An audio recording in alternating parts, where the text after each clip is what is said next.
Let's go back to the federal Liberals' position on The Voice, the one announced today by their Indigenous Affairs spokesman, Julian Leeser. The Liberal MPs will be asked on Wednesday to support. Now, as I said earlier, Leeser said yes to The Voice in principle, but no in fact, because the details were too dangerous. Joining me is Australia's top foreign affairs writer, Greg Sheridan, the Australian newspaper. He's also written many thoughtful pieces on The Voice. Greg Sheridan, what do you make of this compromise the Liberal MPs will be voting on Wednesday? Well, Andrew, it's kind of as clear as mud, isn't it? You know, look, I've got a lot of respect for Julian Leeser, but I listened to his presentation today, and at the end of it, I had no idea what his position was, really.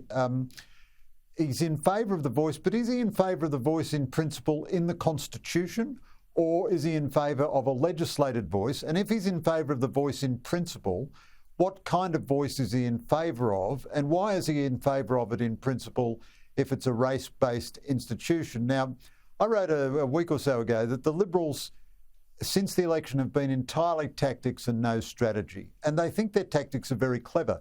You could also hear Leeser say, if The Voice fails, Albanese will have to wear that. So they are hoping to really do a kind of a coward's trick, which is not formally oppose The Voice in principle themselves, but raise enough doubts about it that they assist it in failing with the electorate, and then they can blame Anthony Albanese. But here's a little news grab to them. You've got to actually have a position in principle. And if they support The Voice in principle, I will disagree with them, but I would respect that position. If they oppose The Voice in principle, I will agree with them and respect that position. What I can't respect is this equivocal, cowardly, all things to all men, kind of a bit this way and a bit that way. I'm a professional political journalist and I can't work out what they're saying. Imagine the ordinary, uninterested punter in Aston or anywhere else. True. Oh, the bottom line message is we want The Voice, but we're going to vote against it. And the Labor Party, in theory, could say, well, look, if you want The Voice in principle, show us your design and we'll back that one. And then where are they going to be? I mean, what a disaster. But I tell you what, the by-election in Aston, that's knocked all the remaining fight out of the Liberals, hasn't it? So it really has. Does that explain what's happening? I think that's a big part of it. So I've always felt that they were very dumb to delay taking a position on this. They think they're so clever, that their tactics have been so clever. The Albanese government has got caught up in all of its own contradictions. Well, indeed, the Albanese government has been pretty incompetent on The Voice, but I tell you what, they're a million miles ahead of the Liberals. And by not taking a position, they license everybody at the press club to say you are just too cowardly to support The Voice. Whereas if they had been arguing a consistent principled position right from the day one, they would have convinced a lot of people to share their position and they would have been able to explain their position, instead of which they think that they can do some jiu-jitsu trick on the electorate. Now, losing in Aston, so Rashina Campbell was a terrific person, wonderful, wonderful person. But when are they ever going to learn the lesson? You've got to have local pre-selections. You've got to respect your party. You've got to have local champions, you know. Maybe being a really intelligent, wonderful, fabulously admirable barrister is not the right person for Aston. Maybe you want a local champion. I mean, I saw Jason Woods on Sky today. You're being so radical.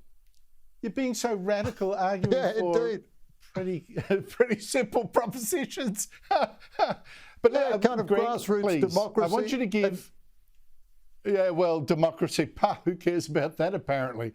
But Greg, please, as we go, give us one brief moment of hope for Conservatives. Finland. Its Jacinda Ardern's son Marin became the world's youngest Prime Minister and an international celebrity 4 years ago. She was just 34. She's now lost the election. In fact, the left-wing party got beaten into third place in the elections by a right-wing party and an even further right-wing party called the Finns Party, led by another woman. And this is after Marin, the Prime Minister, became famous for actually being the leader of the party. That's her on the left, partying with friends in her official residence. But why, in fact, has she lost to the right? And even more importantly, what are the lessons here, if any at all? I'm grasping at straws here, Greg. Well, look, it was an interesting election. It doesn't have that much application to Australia. She increased her vote, but she increased it by less than the two parties which beat her did.